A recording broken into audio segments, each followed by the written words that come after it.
रात जिसने पाकिस्तान की सियासत बदल दी। 2022 की तहरीक अदम एतमाद। ज़रा सोचें, 9 अप्रैल 2022 की रात है, आप टीवी के सामने बैठे हैं, पूरा मुल्क बैठा है, ईवान खुला है और जो कुछ अगले चंद घंटों में होने वाला है वो आपकी ज़िंदगी में सबसे ज़्यादा ज़ेरे बहस सियासी रात होने वाली है। एक वज़ीर आज़म जो सिर्फ 4 साल पहले पूरी मेजॉरिटी के साथ आया था, आज रात कुर्सी खोने वाला है। मगर यहाँ असल सवाल ये नहीं कि क्या हुआ, असल सवाल ये है क्यों हुआ और किसके हाथ ने ये खेल चलाया। आज मैं आपको उसी रात की 2 कहानियाँ बताऊँगा। दोनों सच होने का दावा करती हैं, दोनों के पास अपने अपने शवाहिद मौजूद हैं और जब तक आप दोनों नहीं सुनेंगे आप खुद फैसला नहीं कर पाएंगे। अस्सलाम वालेकुम दोस्तों, हू होल्ड्स पावर में खुश आमदीद। सबसे पहले आइए वो फैक्ट्स देखते हैं जिन पर तकरीबन सब मुत्फिक हैं, क्योंकि इससे पहले कि हम कंट्रोवर्शियल हिस्से में जाएं, ज़मीन हमवार करनी ज़रूरी है। मार्च 2022 अपोजिशन जमातें नेशनल असम्बली में तहरीक अदम एतमाद जमा कराती हैं। आइन साफ कहता है मेजॉरिटी अगर तहरीक अदम एतमाद के हक़ में वोट दे दे तो वज़ीर आज़म को घर जाना पड़ता है। फिर आता है एक अनएक्सपेक्टेड टर्न। डिप्टी स्पीकर उस पूरी तहरीक को गैर आइनी साजिश करार देकर मुस्तरद कर देता है। असम्बली तोड़ दी जाती है। मामला सुप्रीम कोर्ट पहुंचता है। अदालत फैसला सुनाती है। डिप्टी स्पीकर का इकदाम कलअदम, असम्बली की तहलील गैर आइनी। हुक्म वाज़ेह है, वोटिंग होकर रहेगी। 9 अप्रैल की रात वही वोटिंग होती है। वज़ीर आज़म मेजॉरिटी खो बैठते हैं। अगले दिन नया वज़ीर आज़म हलफ उठाता है। ये सब अदालती रिकॉर्ड पर मौजूद नाकाबिल तरदीद हक़ाइक़ हैं।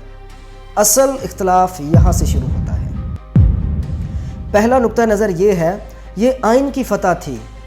इसके मुताबिक जो हुआ वो ऐन वही तरीक़ाकार था जो एक आइनी जमहूरियत में होता है और आइनी जमहूरियत में होना चाहिए। अपोजिशन के पास मेजॉरिटी ताकत थी, उन्होंने आइनी रास्ता अपनाया और जब रास्ते में रुकावट डाली गई तो सुप्रीम कोर्ट ने मुदाखलत करके आइन की बालादस्ती बहाल कर दी। ये लोग कहते हैं ये कोई साजिश नहीं थी, ये वही निज़ाम था जिसके बारे हमने पिछली वीडियो में बात की। पार्लियामेंट ने अपना इख्तियार इस्तेमाल किया, अदलिया ने उसका दिफा किया, निज़ाम ने बिल्कुल वैसे ही काम किया जैसे आइन चाहता था। मगर एक दूसरा नुक्ता नज़र भी है और ये ज़्यादा पेचीदा है।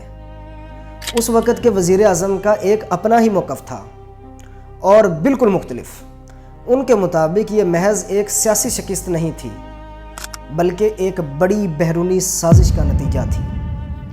फ़ॉरेन पॉलिसी के कुछ हसास फैसलों ने उनके बकौल इनविजिबल हैंड्स को हरकत में ला दिया था और इस दावे के सबूत के तौर पर एक कंट्रोवर्शियल डॉक्यूमेंट सामने लाया गया जिसे साइफर का नाम दिया गया।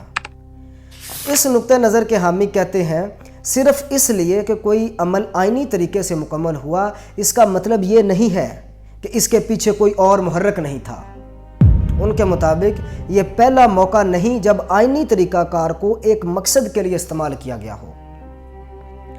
अब यहाँ एक अहम बात आपको समझनी होगी, ये दोनों नुक्ता नज़र एक दूसरे को मुकम्मल तौर पर रद्द नहीं करते। ये बिल्कुल मुमकिन है कि तरीक़ाकार आइनी तौर पर दुरुस्त हो और साथ ही ये सवाल भी जायज़ हो कि इसके पीछे क्या मुहर्रकात थे। आइनी दुरुस्तगी और सियासी नीयत ये 2 अलग सवाल हैं और अक्सर लोग इन्हें खलत मलत कर देते हैं। साइफर के दावे पर तहकीकात हुई, रिपोर्ट्स आईं, मगर हतमी और मुतफ़िका नतीजा आज तक अवामी सतह पर मौजूद नहीं। इसीलिए ये बहस अभी तक ज़िंदा है। तो अब आपके पास दोनों कहानियाँ मौजूद हैं। मैं आपको नहीं बताऊंगा कि कौन सी दुरुस्त है, क्योंकि असल मकसद यही है आपको दोनों तरफ के दलाइल और शवाहिद दे देना ताकि आप खुद सोच सकें। अगली वीडियो में हम एक और सवाल देखेंगे, क्या पाकिस्तान में अदलिया हमेशा गैर जानबदार रही है? हमारे साथ जुड़े रहें और कमेंट में हमें ज़रूर बताएं आज की वीडियो के बाद आपकी राय क्या बनी।